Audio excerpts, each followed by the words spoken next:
Lorsqu'un employé du zoo a jeté un garçon noir dans l'enceinte de la file d'attente, tout le monde pensait qu'une tragédie allait se produire, mais personne n'aurait pu prédire ce qui allait se passer ensuite. Abonnez-vous et commentez où vous regardez cela.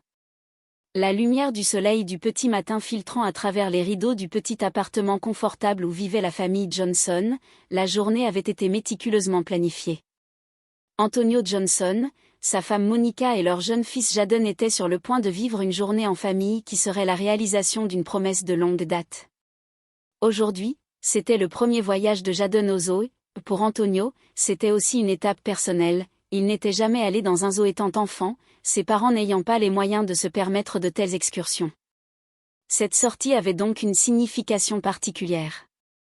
Antonio avait toujours imaginé qu'un jour il partagerait cette expérience avec son propre enfant et il était déterminé à en faire un moment mémorable. Jadon, à peine capable de rester assis, était pratiquement bourdonnant d'excitation, sa voix un flux constant de questions sur les lions, les tigres et les énormes éléphants.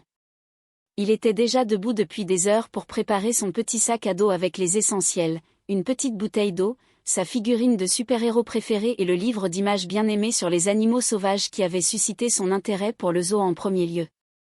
Monica sourit en observant l'empressement de son fils, tout en échangeant un regard avec Antonio, reconnaissant silencieusement les inquiétudes inexprimées qu'ils abritaient tous les deux. Les Johnson n'étaient pas étrangers au regard ou au jugement, qu'il s'agisse de se promener dans les magasins ou d'attendre aux arrêts de bus, il y avait toujours ceux dont les regards s'attardaient un peu trop longtemps, comme si leur famille de 3 personnes, fière, joyeuse et aimante, était en quelque sorte surprenante. Mais Antonio était catégorique sur une chose, il ne laisserait jamais ses regards définir leur vie ou entacher les expériences qu'il voulait que Jadon vive ce jour-là. Pourtant, il sentit ce petit signe d'inquiétude, conscient que même une sortie joyeuse pourrait être assombrie par des préjugés alors qu'il quittait la maison. Il prit une profonde inspiration, se rappela sa détermination et serra un peu plus la main de son fils. Le trajet jusqu'au zoo était rempli de discussions animées alors que Jadon parsemait ses parents de questions, ses yeux écarquillés d'impatience. Il avait une liste interminable d'animaux qu'il voulait voir, en commençant par les lions, son favori absolu. Antonio rit en se rappelant les innombrables soirées qu'il avait passées avec Jadon sur ses genoux, en feuilletant son livre sur les animaux pendant que Jadon apprenait à imiter les sons que chaque créature faisait. Les lions occupaient une place spéciale dans l'imagination de Jadon, dont il parlait souvent de vouloir être courageux comme eux. L'entrée du zoo était pleine de familles et de touristes, le bruit et les mouvements n'ajoutant qu'à l'excitation de Jadon.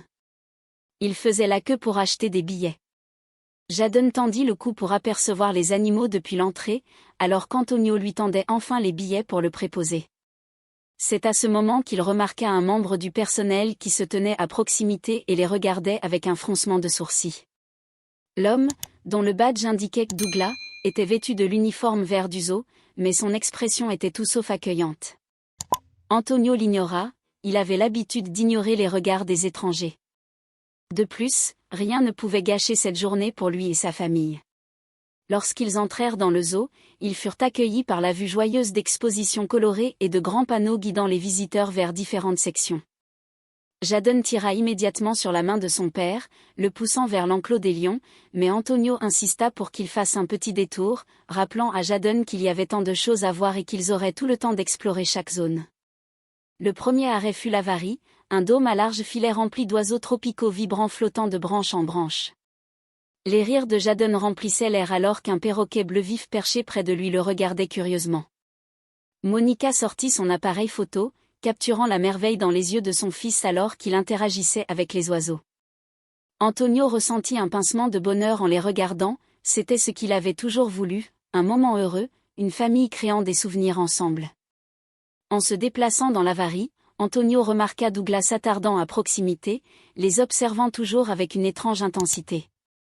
Antonio ne pouvait pas mettre le doigt dessus, mais il y avait quelque chose de troublant dans le regard de l'homme, qu'il choisit d'ignorer en se concentrant plutôt sur Jadon. Avec enthousiasme, ils continuèrent leur visite jusqu'à la maison des reptiles, où Jadon s'émerveillait devant les énormes serpents et les lézards aux couleurs vives.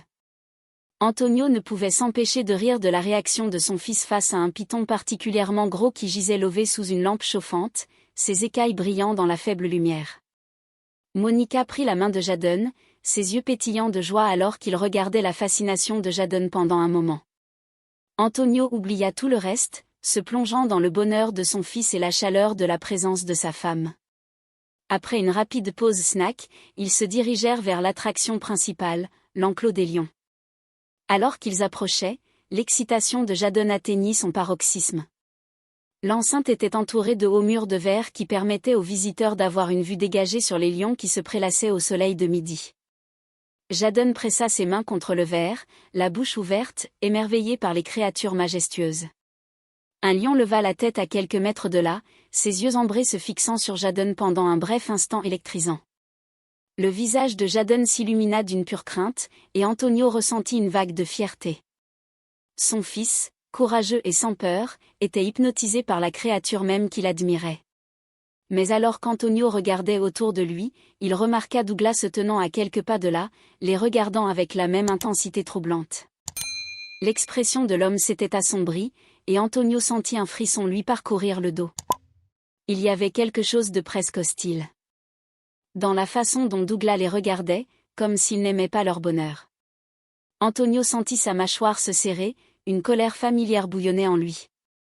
Il avait passé toute sa vie à apprendre à naviguer dans ces hostilités tacites, les jugements calmes et les regards dédaigneux. Mais aujourd'hui, pour le bien de Jadon, il décida de tenir sa langue.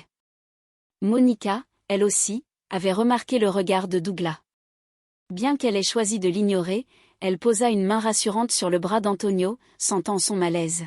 « Continuons, dit-elle doucement, en hochant la tête vers une aire de pique-nique familial où il pourrait s'asseoir et profiter d'un moment de calme. Antonio hocha la tête, mais il ne pouvait se débarrasser de ce sentiment que quelque chose n'allait pas. Il décida de rester vigilant, en espérant qu'il réagissait simplement de manière excessive. La journée se poursuivit avec plus de rires et de moments partagés. Ils visitèrent l'enclos des singes, où Jadon éclata de rire devant les pitreries d'un bébé chimpanzé se balançant d'arbre en arbre.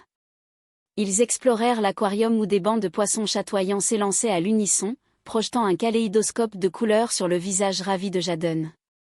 Partout où ils allaient, Antonio sentit son cœur se gonfler de gratitude pour cette belle journée simple, mais l'ombre du regard sombre de Douglas persistait dans son esprit, une présence constante et inquiétante qu'il ne pouvait ignorer. J'ai fait quelques ajustements pour rendre le texte plus fluide, clarifier certains passages et corriger des fautes de conjugaison, d'accords, et de syntaxe. Si vous avez besoin de plus de précision sur des parties spécifiques ou d'autres corrections, n'hésitez pas à me le faire savoir.